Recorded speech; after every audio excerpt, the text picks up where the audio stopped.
Welcome to Straight Money Strategies, an e-learning course based on the book Straight Money Talk by Robert Bauman. This course will guide you toward a better financial future by showing you how to manage your money and plan for your success. You'll learn common sense principles that will help you plan for the unexpected and prepare for retirement. You'll also learn how anyone, regardless of income, can take control of their finances and achieve their life goals. This course is divided into 10 lessons, each covering an important aspect of money management and financial planning. Each lesson also provides specific suggestions for how to put the principles you've learned to work in your own life. By the end of Lesson 10, you will have mastered some of the most important concepts in financial planning, and you'll have a detailed roadmap pointing you toward financial independence. Join us now for Straight Money Strategies.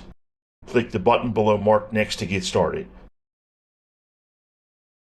Many people say they can't possibly save or invest because they don't have any extra money once their bills are paid.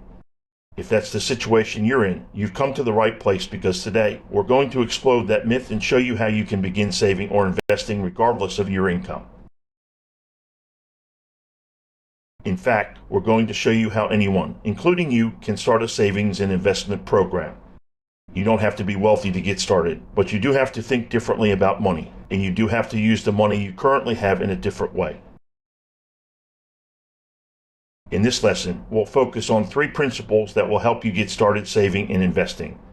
The 3 principles are: invest in yourself first, adjust your spending priorities, and realign your assets. Let's look at each of these principles in more detail. Principle number 1 is invest in yourself first. We said just a moment ago that you have to change your thinking.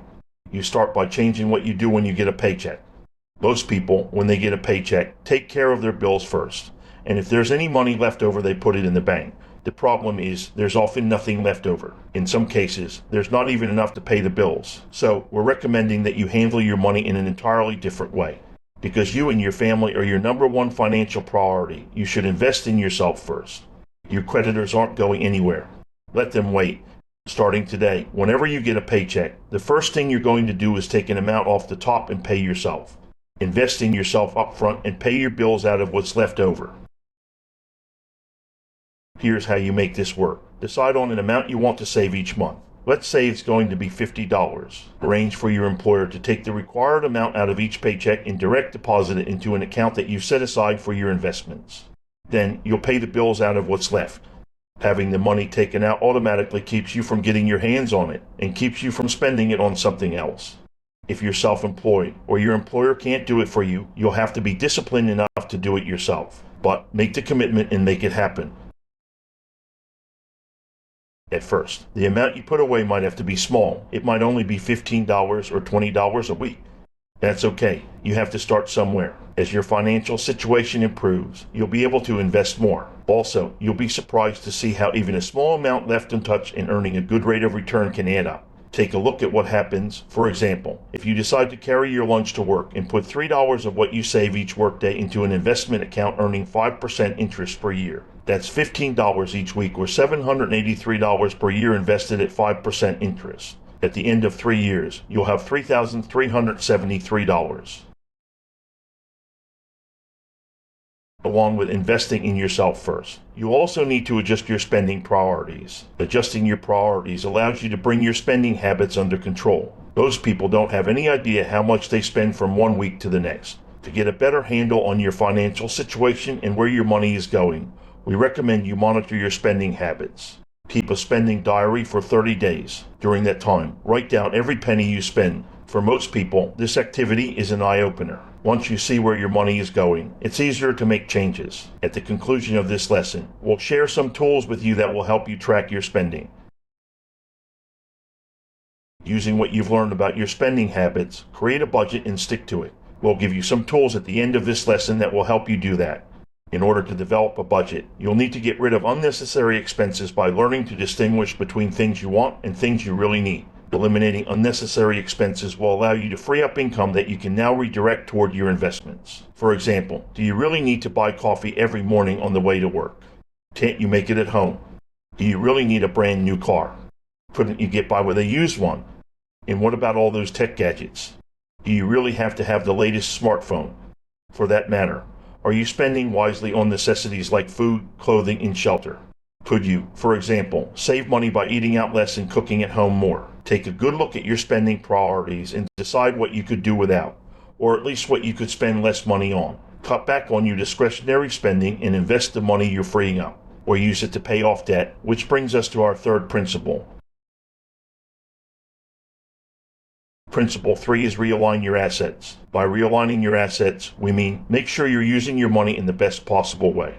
For example, once you free up extra income and start saving or investing it, make sure it's getting a good rate of return. If you simply put your money in a low-yield savings account, it's not doing very much for you. Instead, you want to invest in higher-yield instruments like fixed-term deposits or cash management accounts. You'll learn more about investments such as these later on in this course.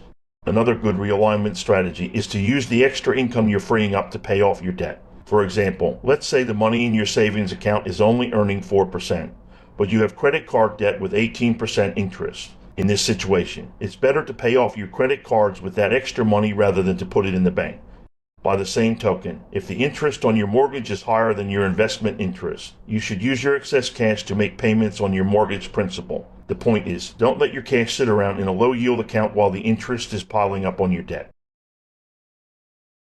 So let's recap. The most important thing to understand is this. Anyone can start a savings and investment program regardless of income. You can start immediately. There are 3 principles you need to remember. Start by investing in yourself before you pay anyone else. Arrange to have an amount taken off the top of your paycheck and direct deposit it into an investment account. Start with a small amount if you have to and increase that amount as time goes on. Secondly, work on changing your spending habits so you have more money to invest. Identify where your money is going and start making changes. By cutting back on your discretionary spending, you will free up more money for saving and investing. Finally, use the money you're freeing up in the best possible way. If you're investing it, make sure you're getting a good rate of return. If you have credit card debt or a mortgage, use the money you're freeing up to pay down those debts. Always be certain that you are getting the most from your money. Congratulations! You've completed the learning content for Lesson 1. Now it's time for you to take action. Click the tab marked Resources above and download the Lesson 1 worksheet. Answer the review questions and begin working on the recommended activities. Once you've done that, you'll be ready to go on to Lesson 2. In Lesson 2, we'll explore in more detail how investing in yourself first can help you meet your financial goals. See you in Lesson 2.